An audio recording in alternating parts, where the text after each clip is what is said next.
Hello friends, आज मैं आपको चेक बाउंसिंग के मैटर्स के बारे में कुछ बताना चाहूँगा। चेक बाउंसिंग क्या होता है? जैसे किसी ने आपको चेक दिया, किसी डेब्ट या लायबिलिटी के अगेंस्ट कोई चेक दिया और आपने अपने बैंक में उस चेक को लगाया, तो जो जिसने चेक दिया है उसके बैंक से ये इन्फॉर्मेशन आती है कि ये चेक इनसफिशिएंट फंड्स में बाउंस होता है। मतलब उसके खाते में पैसा नहीं है, तो वो इनसफिशिएंट फंड्स लिख के एक इन्फॉर्मेशन आती है बियरर, चेक बियरर के पास, तो वो चेक बाउंस कहलाता है। अब इसमें केस कैसे फाइल कर सकते हैं? इसमें पहले एक 15 दिन का नोटिस जाता है। नोटिस में दिखाया जाता है कि आपने किसी डेट या लायबिलिटी के अगेंस्ट ये चेक दिया था और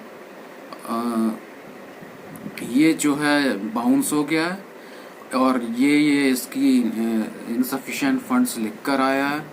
इनसफिशिएंट फंड्स लिखे जाने के बाद चेक का नंबर लिखा जाता है, चेक का नंबर दिया जाता है।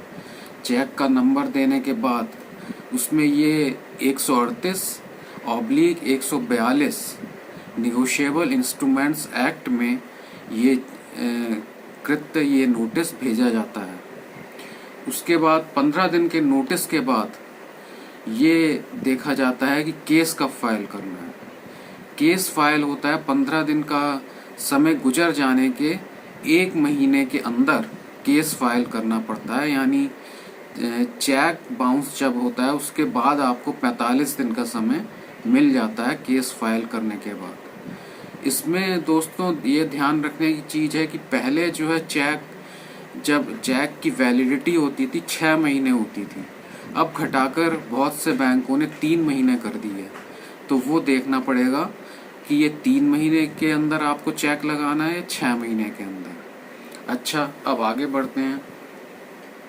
इसमें जब केस फाइल करते हैं तो आपको जो है जिस कोर्ट में जाना होता है वो कोर्ट कैसे फाइनल होता है ये आपको देखना पड़ता है। जो ज्यूरिसडिक्शन है कोर्ट का, उसमें वादी कहाँ का रहने वाला है और जो जिस बैंक का चेक है वो बैंक कहाँ पर स्थित है, ये दोनों चीज़ें देखनी पड़ती हैं। उन दोनों में से किसी भी कोर्ट में आप जा सकते हैं और थाने वाइज आपको जाना पड़ता है। जैसे थाना प्रेमनगर बरेली है, तो थाना प्रेमनगर बरेली किस कोर्ट में आता है, उस कोर्ट में आपको केस फाइल करना है और उसमें चेक की आपको फोटोकॉपी लगानी है।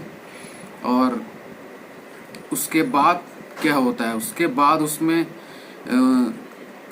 वो पहले केस एडमिट होता है, उसके बाद उसकी तलबी बहस होती है। तलबी बहस में क्या होता है कि आपको फैक्ट्स बताने होते हैं, उसमें सम्मन इशू होता है। फिर उसके बाद सम्मन इशू होने पर भी अगर नहीं आता है लायबिलिटी जिसके ऊपर है, यानी एक्यूज्ड कहलाता है, वो नहीं आता है, तो उसके बाद बेलेबल वारंट इशू होते हैं।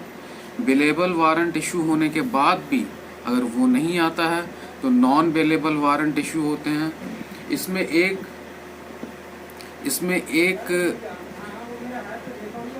एक समस्या ये भी होती है कि जो है नोटिस जो भेजा जाता है उसके बाद जो सम्मन जब कोर्ट द्वारा सम्मन जब कोर्ट द्वारा इशू होते हैं वो पोस्ट द्वारा ही भेजे जाते हैं। तो बाय पोस्ट भेजने के बाद अगर तामीला हो जाती है तो वारंट इशू होते हैं। उसके बाद यदि नहीं आता है तो वो नॉन बेलेबल वारंट इशू होता है और उसको जमानत करानी पड़ती है एक्यूज्ड को आके, और वो एक्यूज्ड आके जमानत कराता है, अपना जवाब दाखिल करता है। और उसमें ये देखना पड़ता है कि वो अगर ये साबित कर देता है कि मेरे ऊपर कोई डेट या लायबिलिटी नहीं थी चेक के अगेंस्ट में, ये चेक इनको तो कहीं पड़ा हुआ मिल गया या इन्होंने कहीं से चुरा लिया है, ये मेरी चेक बुक गायब है, ये सब वो ग्राउंड्स देता है, तो उसको एक्यूज नहीं माना जाएगा, उसको कोर्ट जो है बरी कर देगा। तो दोस्तों इसके बाद जो है क्या होता है कि पूरी प्रक्रिया चलती है। केस शुरू होने के पहले वादी के बयान भी होते हैं सेक्शन 200 सीआरपीसी में। उसके बाद जब प्रतिवादी प्रेजेंट होता है उसके बाद 202 के बयान होते हैं। 202 के बयान जब होते हैं तो उसके बाद फिर दोनों अपने गवाह प्रस्तुत करते हैं। अब वादी प्रतिवादी दोनों अपने गवाह प्रस्तुत करते हैं। उसके बाद बहस होती है और फिर डिसीजन होता है कि एक्यूज माना जाए इनको या ना माना जाए।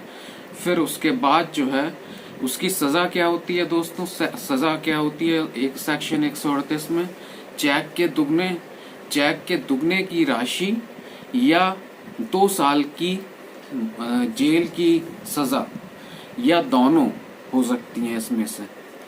तो दोस्तों आपको इस बारे में सुनकर काफ़ी अच्छा लगा होगा। तो ये मैंने आर्टिकल आज प्रस्तुत किया, और पहले भी आपको मेरे वीडियोस पसंद आए होंगे, तो पसंद आए हों तो ज़रूर लाइक और सब्सक्राइब कीजिएगा, क्योंकि ये सब्सक्राइब आप करेंगे तो हमें ही मोटिवेशन मिलेगा और जो है आगे फिर मैं और आपको जानकारी दे पाऊँगा। धन्यवाद दोस्तों।